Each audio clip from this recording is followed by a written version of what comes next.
Warning, the following 30-minute pre-recorded podcast contains a guy giving his own personal opinions going on in sports, entertainment, and other things happening in the world, but no politics. Also, he will try his best not to swear, but then again, he might let out a swear or two loose because that's how people talk sometimes. So, if you do not want to hear him babble and possibly swear for about 30 minutes, you may click out at this time. And if you have not clicked off, enjoy the podcast. 10, 9, 8, 7, 6, 5, 4, 3, 2, 1. It's showtime.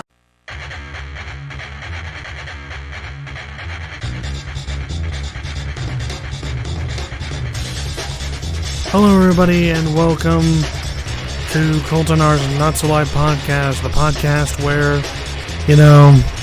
I talk about football and other stuff, and and you guys listen, and it's going to be great, especially this episode, because this episode we're talking Ohio State football.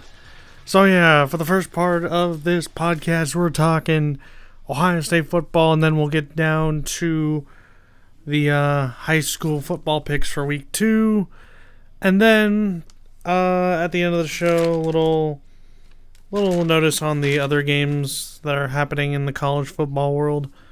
So yeah, but first, it's time to talk about Ohio State football, because the Ohio State Buckeyes, they are the defending national champions, and they play this week. They play this week against the number 1 team in the country, the Texas Longhorns. Horns down all the way. So, before we get into that, I just want to go back to the past 5 seasons that have happened that got to this season. So yeah, basically, I'm going to be talking about 2020 through 2024, because I talked about Ohio State a little bit on my previous 2 shows that I did. My first show on WDG, and then my other live show on my old Facebook page I had. So, here we go with that. So, talking about the previous 5 seasons. 2020, Ohio State, they went 7-1, won the Big Ten, got a spot in the playoffs, in the Sugar Bowl, beat Clemson in the Sugar Bowl, lost to Alabama in the national championship, but if they were all healthy, Ohio State would have won the national championship against Alabama. No doubt about it. 2021, went 11-2, lost Oregon and Michigan, sadly. And then we went to the Rose Bowl against Utah, beat Utah by 3 points. Kinda got worried about that one. Seriously. Then, 2022. Went 11-2 again. Lost to Michigan at the end of the season after being undefeated. Then we got a spot in the playoffs thanks to Utah beating USC in the Pac-12 championship game. So we were in the playoffs, playing Georgia, and then we lost because we shanked a 50-yard field goal terribly to the left. And Georgia was able to get an easy national championship out of TCU in the national championship. So yeah, then the next year, 2023, we went 11-2 again. And it was also during that time that we found out Michigan cheated and all that stuff. And we still somehow lost to Michigan. And we didn't go to the playoffs this year. Well, 2023. Didn't go to the playoffs in 2023. Instead, we went to the Goodyear Cotton Bowl to play Missouri. And we had no quarterback. Well, we technically had Devin Brown and Lincoln Kienholz. But Devin Brown got injured, and Lincoln Kienholz had no offensive line. So, basically, we sucked in the Cotton Bowl. And Missouri beat us. So, yeah, SEC beating us in bowl games in the postseason again. Great. So, yeah, we went from 7-1 in 2020 to 3 straight 11-2 seasons in 2021, 2022, 2023. So, yeah. Crazy. But last season, last season, first half of the season 5-1, lost to Oregon, and then the second half of the season, we upgraded to 10-2. The second loss was to Michigan, and we were shocked. A lot of people were shocked. I was dumbfounded. Like, I was like, are you serious? We had the team to beat Michigan, and then all of a sudden, it's like we just didn't try hard enough or whatever. Like, what? And then Michigan tried to,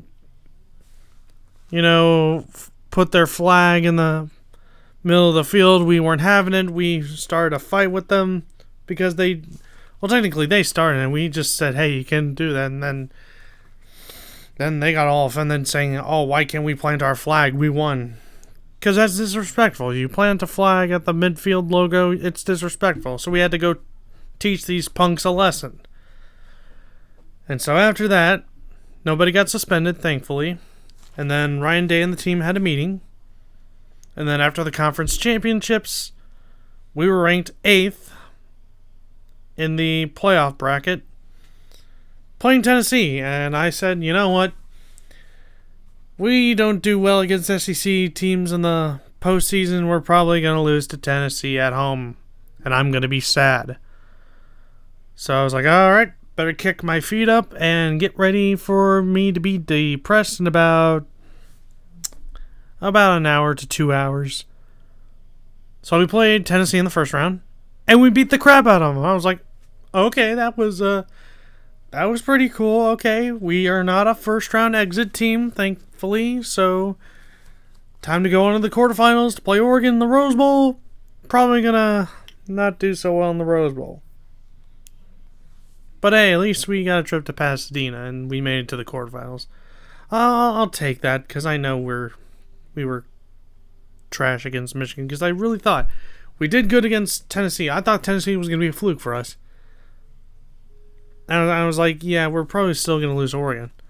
So we go to the Rose Bowl, January 1st, New Year's Day, and we beat the crap out of Oregon. I was like, oh my God. This is a wholly different Buckeye team. Like, seriously. I was like, we somehow lost to Michigan, but we beat Tennessee and Oregon? That's crazy. That's literally crazy. Then, semifinals against Texas. Now, it was a back and forth game. It was a back and forth game, and it was crazy.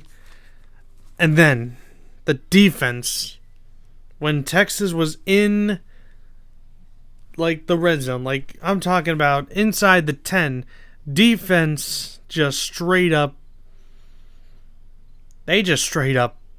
showed why they had the best goal line and red zone defense in the country. And then Jack Sawyer strip sacking Quinn Ewers to take that football all the way to the end zone, and it was known as the 83 yards. Well, it's technically known as 83 yards through the heart of Texas. And it was amazing. It was amazing. And it's basically a sequel copy to 85 yards through the heart of the South that Zeke Elliott did in the 2015 Sugar Bowl semifinal game against Alabama, which that one was pretty epic too. And then Caleb Downs picked off Quinn Ewers to end the game, and thus we were going to the national championship to play Notre Dame. And you know what happens next? We take a 31-7 lead during the third quarter, and then Notre Dame scores. I'm like, okay. They score a touchdown, they got the 2-point conversion. I'm like, okay. So when we were at like 31-7, I was like, okay, I'm very confident now. And then when they scored that touchdown 2-point conversion, I was like, okay, I'm a little worried now, but I think we'll be okay. And then Emeka Egbuka caught that pass, and then he fumbled and turned it over. Yeah, I started to freak out. I was like, okay, we can still, win this. And then they score another touchdown, another 2-point conversion. That's when I start to go panic mode, full panic mode on it. And I was like, oh God. I can see the Atlanta Falcons Super Bowl memes that are going to be happening for us if we blow this. Oh God. But then, at 3rd and 11, also known as 3rd and Jeremiah, when I saw that play, I lit up like a Christmas tree. I was so happy and filled with joy. And then we basically decided to chew up the clock. And then Jaden Fielding was set to kick the field goal. And I basically watched him. I stared at that TV screen watching him kick that field goal. Because I was like, if this dude does not make this field goal to seal the freaking game, I'm going to declare him the worst kicker we've had since Tyler Durbin. Because you guys don't know who Tyler Durbin is. He was not that good of a field goal kicker for Ohio State. He played for Ohio State in 2016. And he was not that good of a field goal kicker. He was not. He was absolute trash. I'm sorry, but he missed a lot of field goals. Especially field goals against Michigan, which he should have made, but he didn't. So I told myself, if Jaden Fielding did not make that game-winning field goal, I was going to label him as the worst kicker we had since Tyler Durbin. And then I was like, go ahead. Show us what you got. And guess what? He kicks the field goal and he makes it. So I was like, oh my God, he did it. We are about to win a national championship. And then after we ran the clock down, technically Notre Dame ran the clock down because they couldn't do anything on offense when they got the ball back. It was over. We won the national championship. We won the first ever 12-team playoff in playoff history. We won the first 4-team and the first 12-team. And we won it without beating Michigan. This is the first ever Ohio State National Championship that Ohio State has won without beating Michigan. And it's also the first 2-loss national championship Ohio State has ever had. They've had 1-loss national championships, but not 2-loss national championships. And they haven't had a national championship where they lost to Michigan. Because the 8 championships before, we beat Michigan. And now this championship that happened last season, we didn't beat Michigan. But the 8 championships we had, we beat Michigan. This one we didn't, but we still won the national championship. And that's amazing. And basically we did what 2017 Alabama did. You don't need to beat your rival or win your conference to win the national championship. Alabama proved it in 2017, and we proved it in 2024. And we beat the most AP top 5 opponents. We beat 5 of the AP top 5 opponents, or maybe top 10 opponents, whatever. So yeah, that team, the 2024 team of Ohio State football, in my opinion, is the greatest Ohio State team that has ever played football for The Ohio State University. In my opinion. I'm sure a lot of people have their own opinions on which Ohio State team is the best Ohio State National Championship team, but I believe this one is the best. Because seriously, one of the greatest stories in college football history. And one of the greatest playoff runs in college football history. And I think Chris Fowler said it. The longest, toughest postseason climb in the history of the sport. And that's what it was. We had the longest and toughest postseason climb, and we won it all. we beat 2 SEC teams. Excuse me. We beat 2 SEC teams, a former Pac-12 team that's now part of the Big Ten, and an independent powerhouse to win the national championship. That's what we went through in the playoffs. 2 SEC teams, Tennessee and Texas, former Big 12, now Big 10. I mean, not Big 12, Pac-12. Former Pac-12, now Big 10, Oregon, and independent powerhouse Notre Dame to win the national championship. 4 really recognized football programs that we played, and we beat them all to win the national title. It's truly amazing. Truly amazing, and I love it. So now, what happens next? Well, we get ready for next season, and who do we play? Oh, the guys we beat in the semifinals. Texas! We have to play Texas this year and next year. So yeah, we have a home-and-home series against Texas. So Texas comes to us. Next year we go to them. So we're going to preview this Texas game for you guys. So Ohio State and Texas. Now, honestly, this is going to be a very interesting game. Because not only did Ohio State and Texas both lose a lot of their offensive and defensive weapons to like the draft or maybe the transfer portal or whatever, but it's going to be a very interesting thing to see which team basically which team does not, slip up and make the most mistakes. Because this is a big ranked matchup. It's 1 versus 3. And if one of these teams makes the most mistakes, they're gonna most likely lose the game. And honestly, I really don't want Ohio State to make a lot of mistakes. I want them to do good. I really want them to do good. I think they have the team to, do good. Julian Sand, I knew he was going to be the starting quarterback. Because I think he has that mentality to, go out and ball out.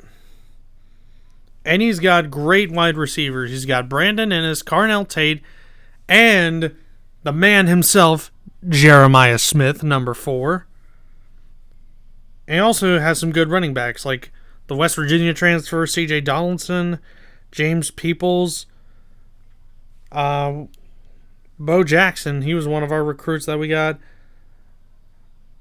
And, crazy enough, we have an Ohio State legend's son, Stanley Jackson Jr., the son of Stanley Jackson, as one of our running backs. So, that's pretty cool, too. We got Sam Dixon as one of our running backs.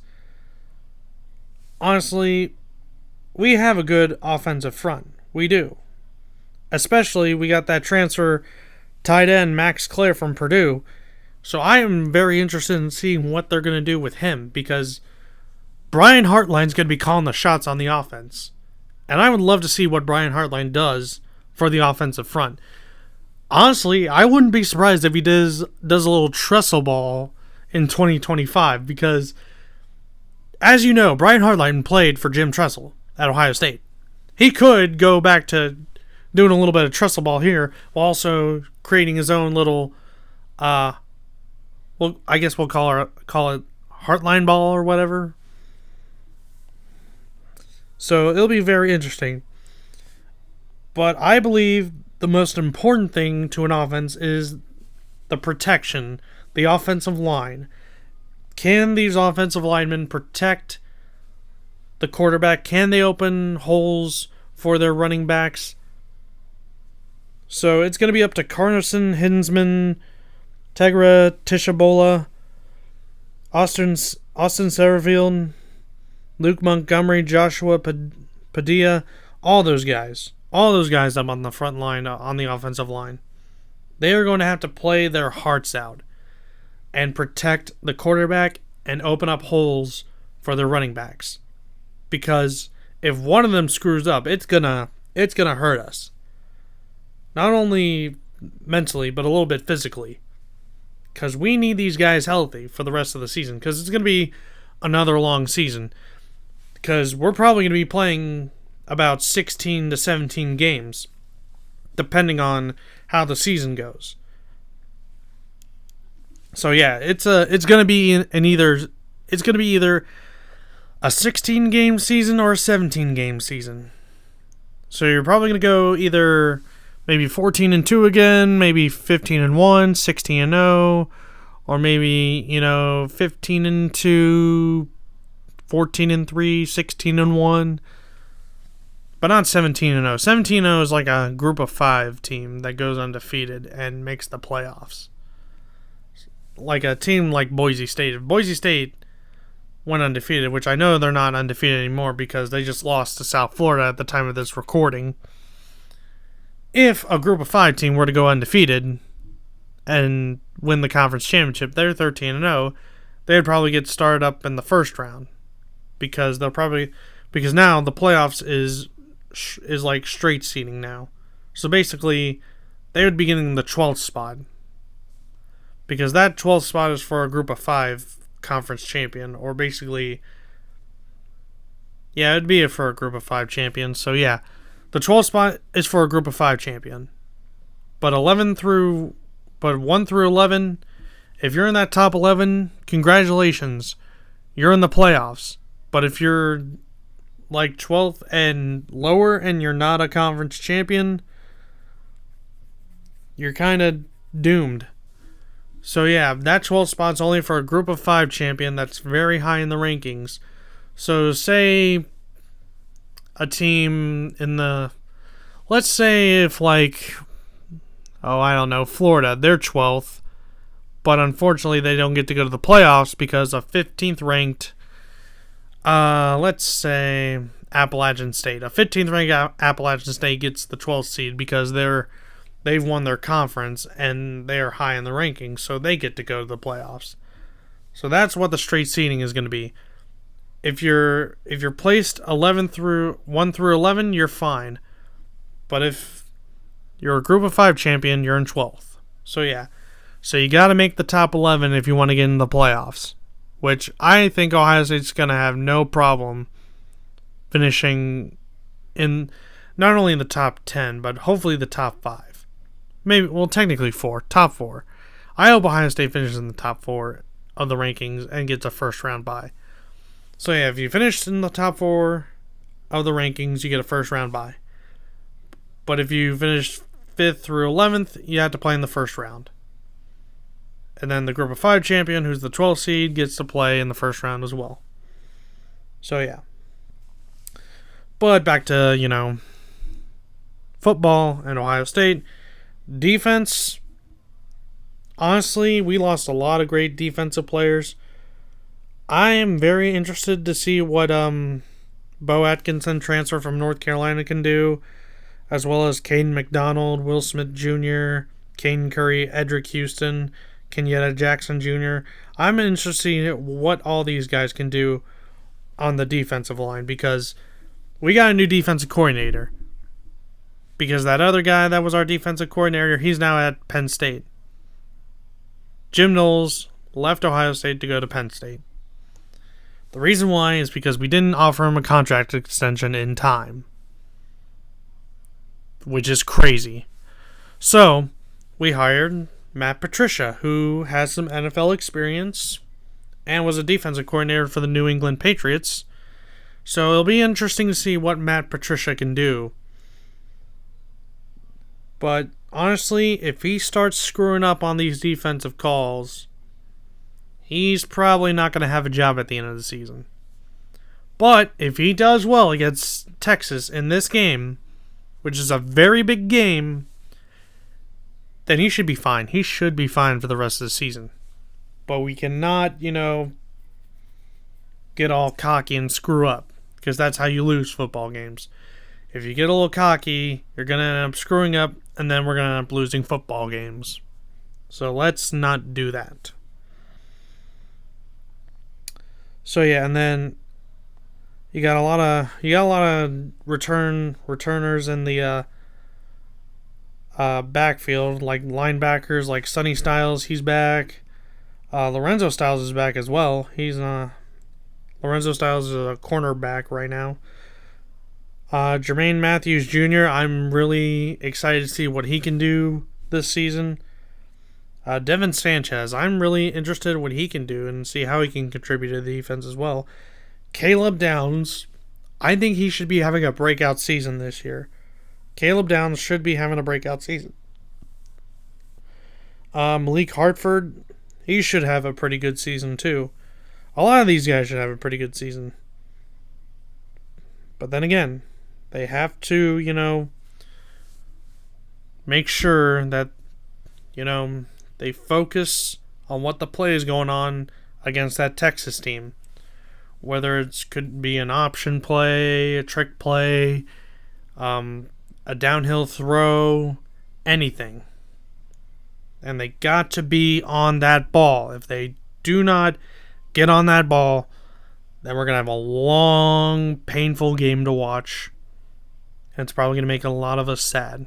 So hopefully these guys can ball out and stop Texas from scoring.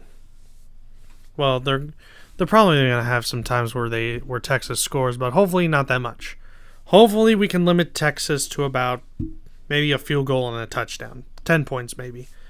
But it might be 20 or 24. Who knows? But, yeah. I have great expectations for these guys. Great expectations, but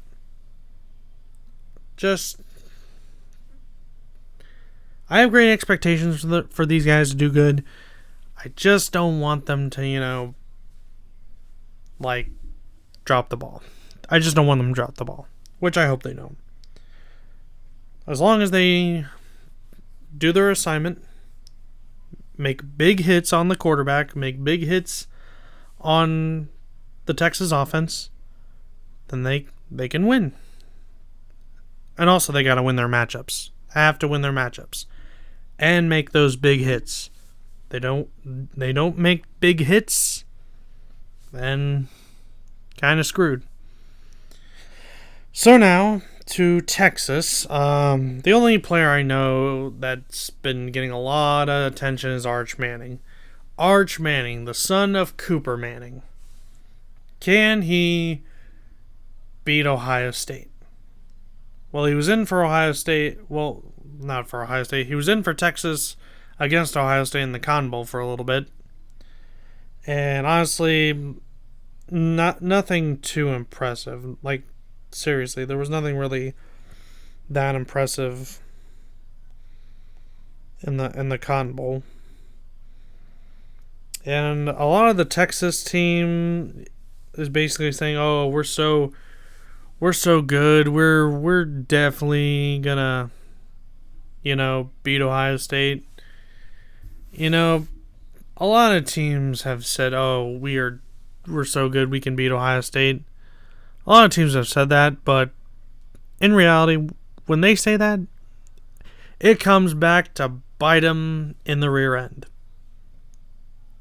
It does. It comes back to bite them in the ass. Because as the saying goes, what comes around goes around. Or maybe it's what goes around comes around. I don't know. It's been a while since I heard that quote, but yeah. And there's also the saying, don't count your chickens before they roost. So, yeah. So all the smack talk could bite Texas in the ass, or it could be, beneficial. Who knows? I don't know. All I know is that people cannot stop talking about Arch Manning. Arch Manning this, Arch Manning that. And what's crazy enough, I believe people are saying that Ohio State's the favorite in this game, which is kind of crazy. If you're playing against the number one team in the country, I consider you an underdog. I consider us underdogs because it's the number one team in the country. So it's going to be a tough game. It's going to be a tough game to play. And if Ohio State, and I forgot to mention something about Ohio State, Jaden Fielding, he needs to make field goals in this game too, because he's a big contributor.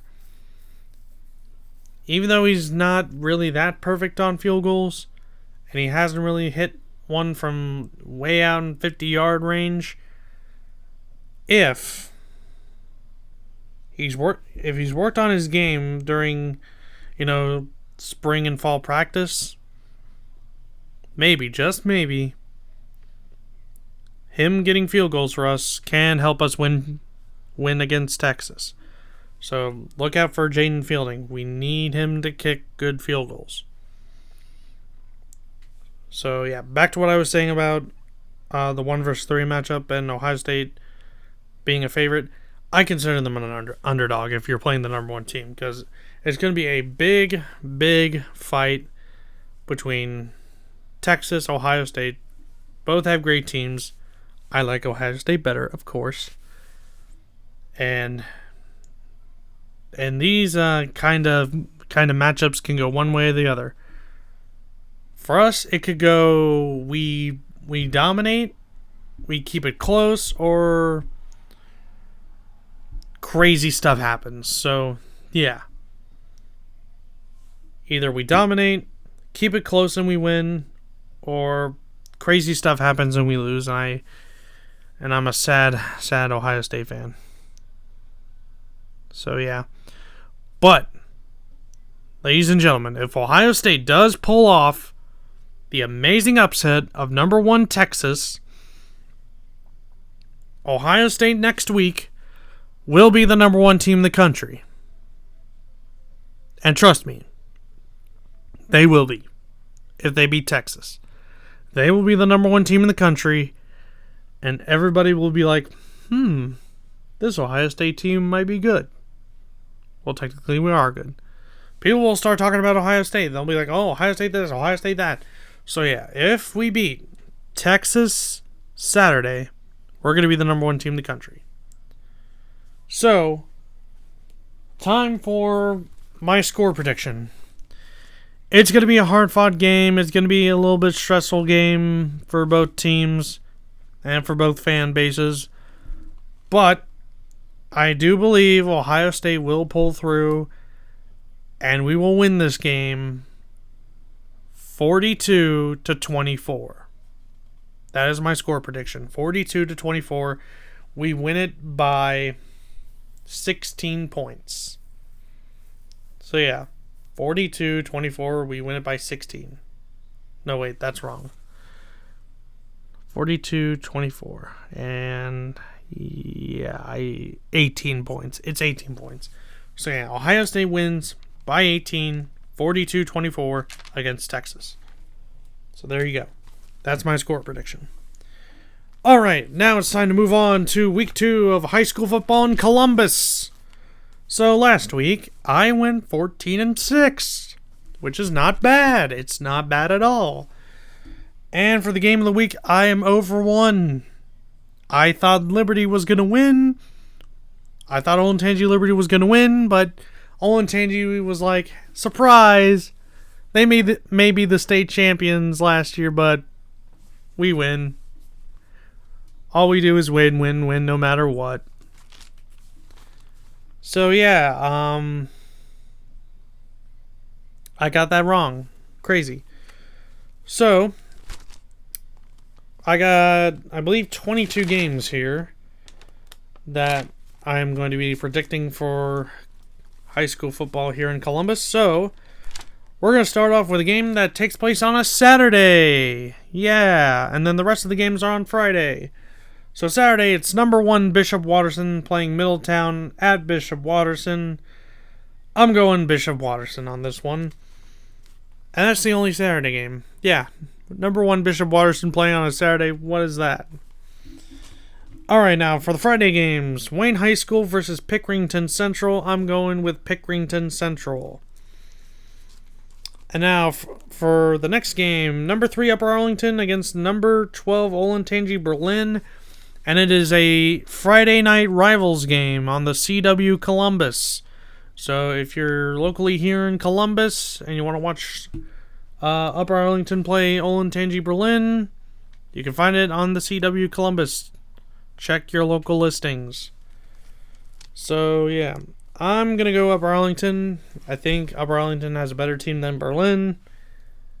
And Upper Arlington should be able to take care of business. Alright. And then we got Pickerington North. Number 4, Pickerington North versus St. Ignatius. I'm picking St. Ignatius because St. Ignatius, they've had a dominant football team for many, many years. So, I'm going with St. Ignatius because they're going to put Pickerington North through a blender. Alright, the next one, Dunbar versus number 5, Big Walnut, going with the Big Nut. And yes, I said the Big Nut, because that's what they call Big Walnut. The Big Nut. Alright, so we got number 6, Gahanna Lincoln, going against Groveport Madison. I'm going Gahanna Lincoln. Excuse me. Alright, we got Perrysburg versus Olentangy, number 7 in Columbus.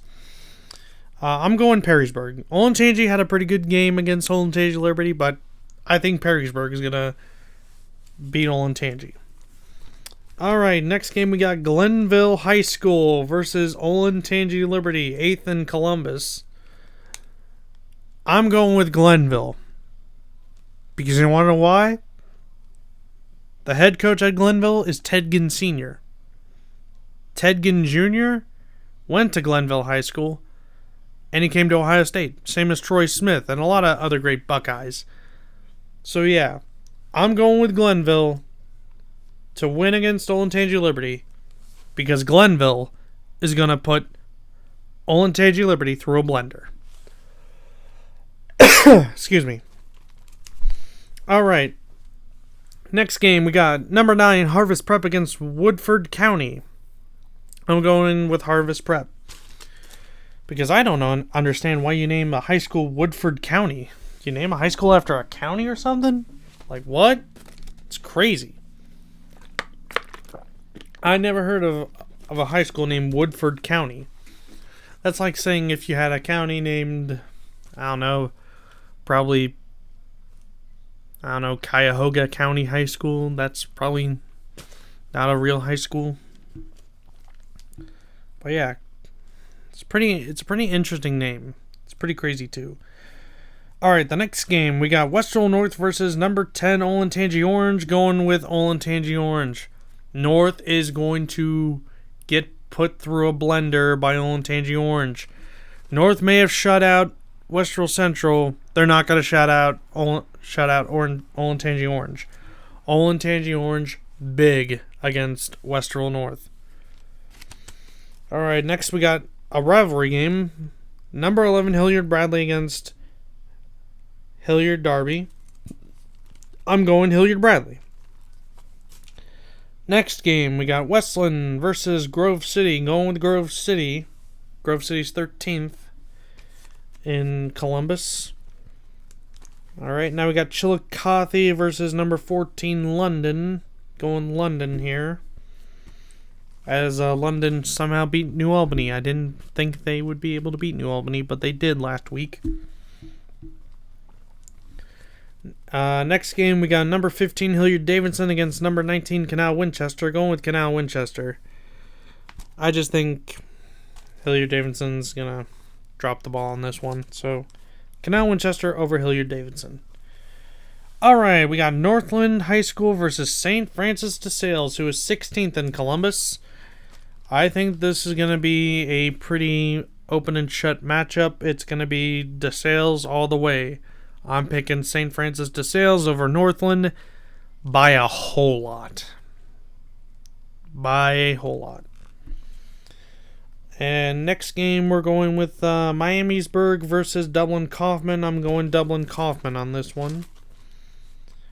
Alright, and the next game I have is number 18 Dublin Jerome against Reynoldsburg. Going with Dublin Jerome. Number 20 New Albany against Wadsworth. Yeah, after New Albany lost to London, I'm kind of sure New Albany's going to lose to a school named Wadsworth, so I'm going Wadsworth. Number 22, Bishop Hartley against Ursuline High School. I'm pretty sure that's how you pronounce it. I'm going Bishop Hartley. Number 23, Bloom Carroll versus Taze Valley. I'm going Bloom Carroll over Taze Valley. Orville versus number 24, West Holmes. I'm going with Orville High School to beat West Holmes. Number 25, Tri-Valley versus Granville. I'm going with Tri-Valley on this one. And now, ladies and gentlemen, my Game of the Week pick. And it's a rivalry game. Surprise! It's number 21, Westerville South, my alma mater, going up against our big rival, Westerville Central. Now, Westerville South and Westerville Central has been kind of a big rivalry. It used to be a big rivalry because back then it was all about South versus North, Westerville North versus Westerville South. But then it kind of changed up to Westerville South versus Westerville Central, and everybody, picking on the, third high school. Because first it was Westerville South that opened, and then Westerville North, and then Westerville Central. And honestly, this rivalry kind of has lost a little momentum, but it's still a big rivalry game. It's the second game in the Battle of the Ville, and Westerville South plays North later on in the season. So this basically determines if South will be playing against North for the city championship, for the Westerville City Championship.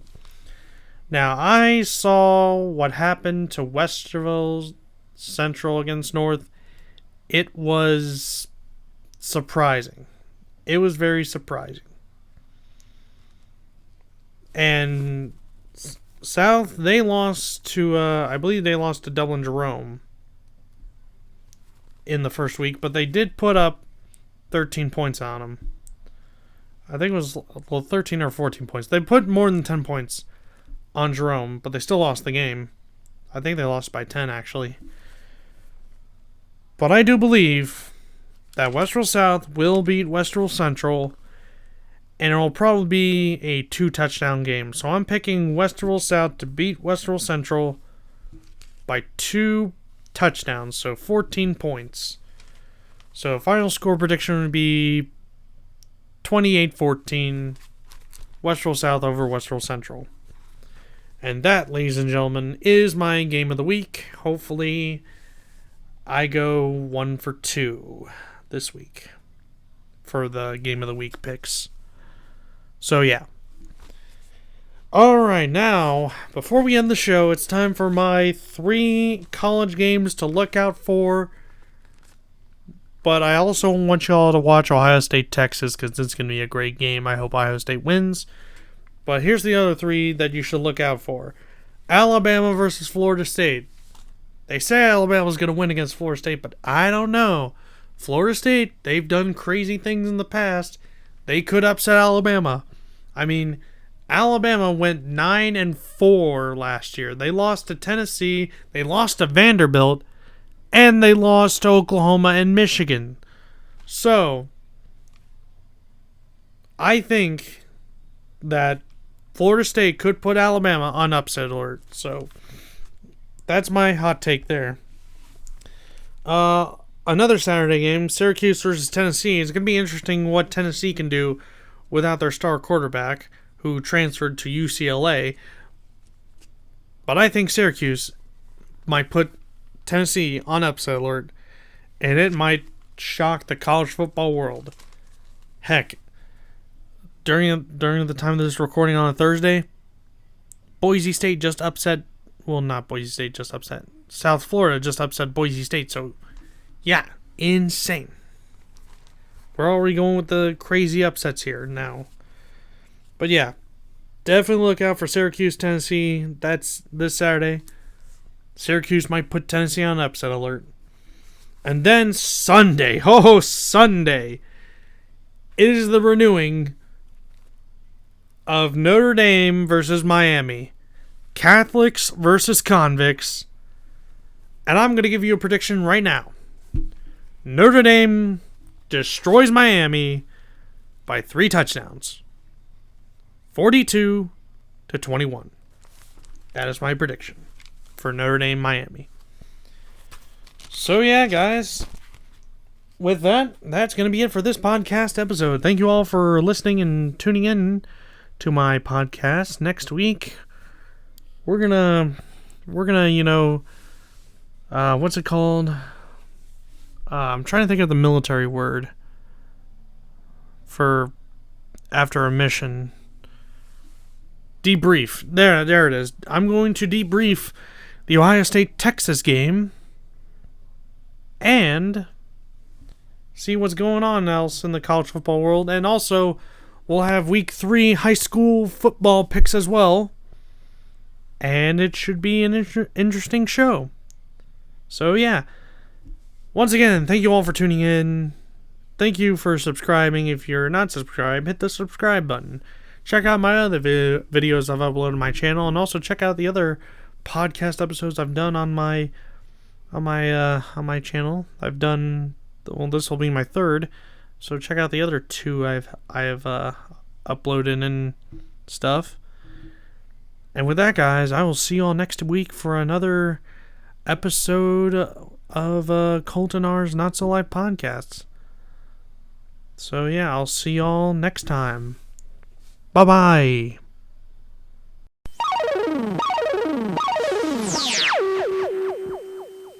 Disappointed! Horns down all the way!